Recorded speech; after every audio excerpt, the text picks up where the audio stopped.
এই দেখো বন্ধুরা, আলুর ছোকা দিয়ে আজকে রেসিপি করব। দারুণ একটা রেসিপি। পরিষ্কার করে ধুয়ে নিয়ে আসছি। এখন একটু এই যে শিলপাটায় করে ছেঁচে নিব।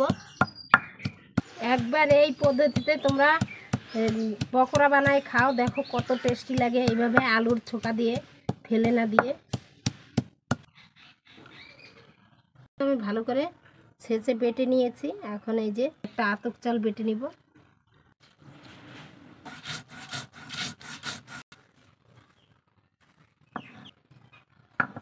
লঙ্কা আর রসুন বেটে নেব।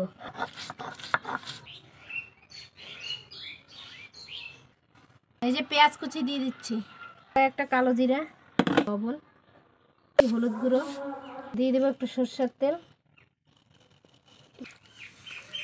ভালো করে মাখিয়ে নিব। দিয়ে দিলাম সরষের তেল।